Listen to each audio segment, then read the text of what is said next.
Most gardeners are trying to build living soil the wrong way. They think the secret is constantly adding compost, buying new bags of organic fertilizer, or rotating crops more often. Those things help, but they're not what actually builds forest-grade soil. What builds that kind of soil is microbial density, and most gardens are severely lacking it. The result is beds that produce well for a season or two and then slowly decline. Plants start needing more fertilizer, growth slows down, and yields never quite match what you expected. The unusual part is that you don't need a huge compost pile or acres of land to fix this. You can build an extremely powerful microbial inoculant in something as small as a 5-gallon bucket. I've tested this in raised beds, in container gardens, and even in hydroponic systems that use biologically active reservoirs. The difference it makes in soil structure and plant vigor is obvious once you see it in action. And before we go deeper into it, if you're into practical growing methods that actually improve your harvests, make sure you subscribe to the channel. This channel is about real techniques tested in real gardens, not recycled gardening advice. The reason most garden soil never develops that deep, sponge-like fertility you see in a forest floor is because gardeners focus on nutrients instead of biology. Forest soil isn't rich because someone is adding fertilizer.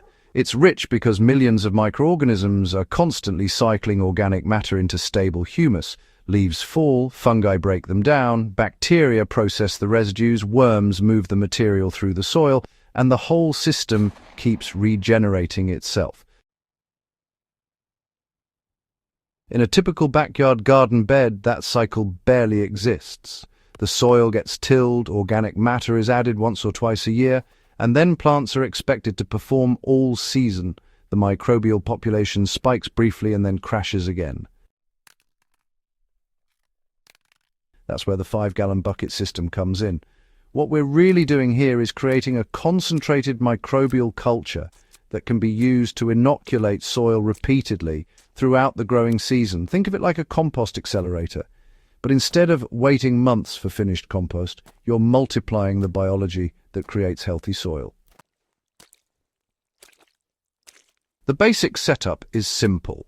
A 5-gallon bucket, some high-quality compost, a carbon source like shredded leaves or cardboard, a nitrogen source like kitchen scraps or fresh grass clippings, and water. But the ratios matter if you want this to work efficiently. So what I've found works best is roughly 2 gallons of finished compost, 1 gallon of shredded brown material, and about half a gallon of nitrogen-rich greens. Then you just fill the rest with water until the bucket is about 3/4 full and give everything a really thorough stir.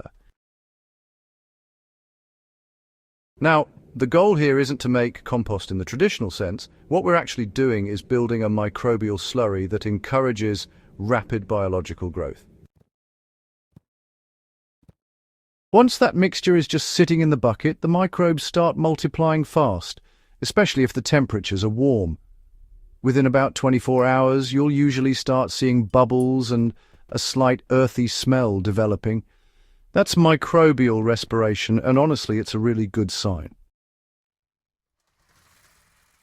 But here's the step most people skip, and it's honestly one of the biggest reasons compost systems fail to reach their potential. You need to monitor temperature. Microbial activity produces heat, and if the temperature climbs too high, the biology you're trying to grow starts dying off. Ideally, you want the mixture operating in the thermophilic range, roughly between 120 and 150 degrees Fahrenheit. That's where decomposition speeds up dramatically without sterilizing the system. This is why I keep a compost thermometer around. I personally use a long probe thermometer similar to the RioTemp backyard compost thermometer. It's a simple tool, but it lets you see what's actually happening inside the mix instead of just guessing. If the temperature is Climbing past the optimal range, you know it's time to stir the bucket or add a bit more carbon material. If you're curious about it, I put a link in the description to the one I've been using, but really, any accurate compost thermometer will do the job. Once this microbial bucket has been active for, say, 2 to 3 days, it becomes incredibly useful in the garden. The easiest way to use it is as a soil drench. I usually dilute 1 part of the mixture with about 5 parts water and apply it directly to garden beds. In a typical raised bed that's 4 by 8 feet, 1 watering can of diluted microbial mix is enough to inoculate the entire bed. The effect isn't instant like fertilizer, but over the next couple of weeks you'll notice the soil texture improving. It becomes darker, more crumbly, and better at holding moisture. What's happening is that the microbial population is expanding and starting to build stable organic compounds in the soil. Those compounds are what eventually turn loose soil into that dense sponge-like structure you see in natural forest systems. I've also used this method in container gardens where soil tends to degrade quickly. Containers lose microbial diversity fast because they dry out and get disturbed frequently. Adding a microbial inoculant like this every few weeks keeps the soil alive much longer. One of the more interesting places I've tested it is in hybrid hydroponic setups, where plants are grown in cocoa coir or other inert media. By introducing small amounts of microbial slurry into the system, root health improves noticeably. The microbes help break down organic residues and compete with harmful pathogens. The key is moderation. In hydroponics, you're not trying to turn the reservoir into compost. A small dose, once every week or 2, is enough to keep beneficial microbes present. Back in the garden soil, the biggest advantage of this 5-gallon bucket system is consistency. Instead of waiting months for a compost pile to finish, you can generate fresh microbial inoculant every week. That steady supply of biology is what gradually builds long-term fertility. After running this system for a full season, I started noticing earthworms returning to beds that had been mostly lifeless before. That's usually one of the clearest indicators that soil biology is recovering.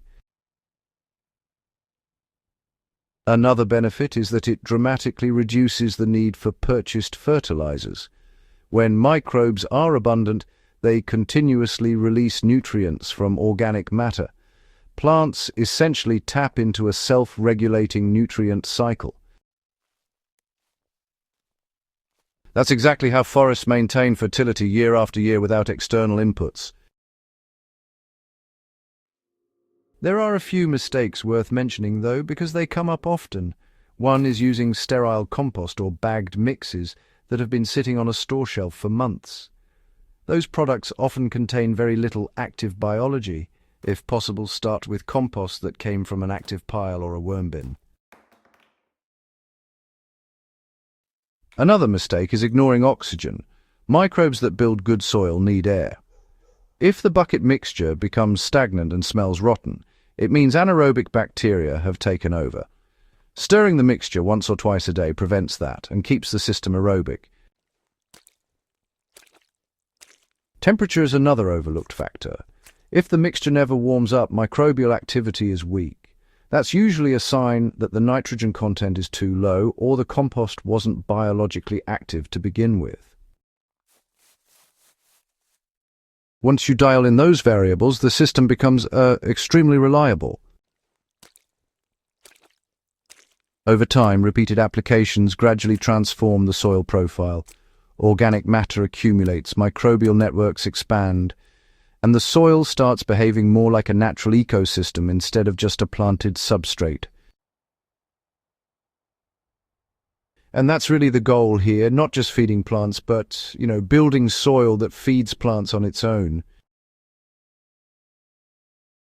If you found this useful and want to keep learning practical methods for growing healthier food and improving your soil long term, make sure you subscribe to the channel And if you know other growers who are trying to build better soil in their gardens, share this video with them. The more people who understand how soil actually works, the better our gardens and our food systems become.